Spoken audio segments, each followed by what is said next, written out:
que je voulais dire pendant ce coup de scène, qu'il y avait trop de bruit, et, un manque de... Enfin bon, c'était pas le moment de le dire, mais donc je vais continuer à vous le dire en face. D'abord, j'éprouve une immense joie, vraiment une joie profonde chaque fois que je m'assois en zazen, que je commence à rentrer dans le zazen. J'éprouve vraiment c'est un bonheur pour moi, je crois que c'est le plus grand bonheur de ma vie. Je suis pas le premier à l'avoir ressenti ni exprimé, puisque maître Kodo Sawaki disait que s'asseoir avec le crâne rasé, le grand kessa en zazen, c'était pour lui l'ultime d'une vie, quoi. Alors je réfléchissais aux proportions humaines selon le nombre d'or. Donc en fait l'homme est, par exemple si on mesure les phalanges et tout ça, enfin, toutes les proportions de l'homme, et les anciens peintres l'étudiaient, ça fait partie des anciens enseignements. Tout est basé sur la courbe de Fibonacci, le nombre d'or. Le nombre d'or, c'est par exemple sur les escargots, on voit une spirale.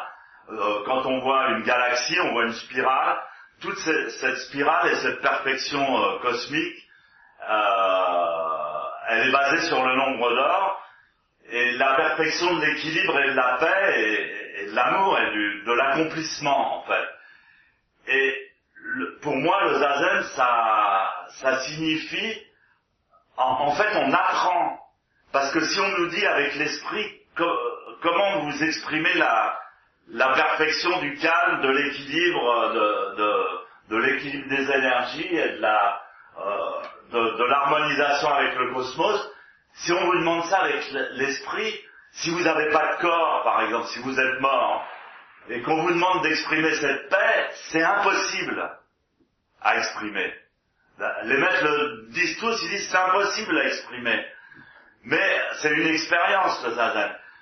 Et en fait, c'est le fait d'apprendre avec son corps, de répéter avec son corps, avec son souffle, parce qu'il y a la respiration aussi, et d'intégrer, on intègre cette posture au-delà même du corps, mais on est obligé d'avoir un corps pour que ça rentre. Je sais pas si vous pouvez me comprendre. Le fait d'en faire l'expérience avec le corps, avec notre corps, eh bien ça le fait exister dans notre esprit. Voilà. Alors c'est ça que je voulais essayer d'expliquer, que je ressentais ce profond bonheur de m'asseoir en zazen dans cette vie qui a rien notre corps il n'est pas parfait, c'est vrai, on a tous des tensions là, des machins qui fonctionnent pas, mais il est quand même fait à partir du fondamental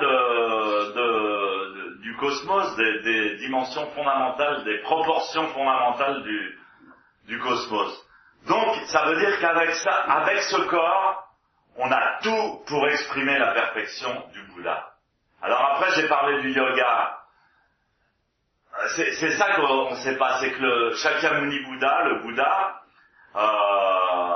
avant d'être le Bouddha, il a étudié le yoga pendant 7 ans,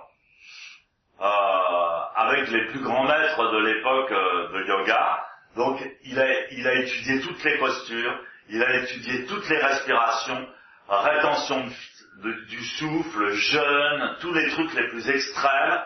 Il a tout expérimenté, toutes les postures de yoga. Et c'est à partir de cette expérience, il faisait ça du matin au soir, il faisait que ça. Il cherchait l'illumination à tout prix, il disait je vais retenir ma respiration, je vais pas manger, Il a donc tout essayé, toutes les sortes de respiration, l'apnée haute, l'apnée basse, l'hyperventilation, machin et tout ça. À la fin, il était tellement maigre, tellement crevé qu'il a failli mourir. Et il a dit la voie de l'ascétisme et tout ça, c'est pas ça. Il s'est juste assis dans cette posture qui s'appelle dans le yoga, qui est une posture de yoga, qui s'appelle la posture parfaite. Et donc, il s'est assis, il a dit, la respiration, faut la laisser libre, mais il avait déjà l'expérience de tout. Et il a dit, à la fin, il n'y a que cette posture qui est importante, et puis la respiration, il a écrit un sutra sur la respiration, où il dit, la respiration, faites-la instinctivement. Ne comptez plus, parce que dans le yoga, on compte. On compte, on fait des respirations par paliers, on fait des apnées hautes, on fait des apnées basses. Ne comptez plus, laissez votre respiration, ça se fait automatiquement, vous allez voir, ça marche tout seul.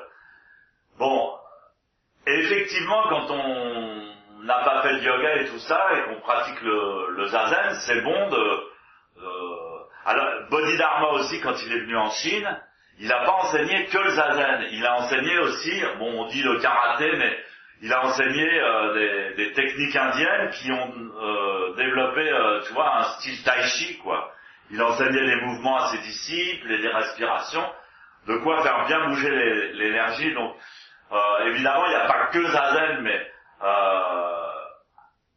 à la fin, le zazen, c'est le chemin direct vers ce point de perfection, de paix et de bonheur.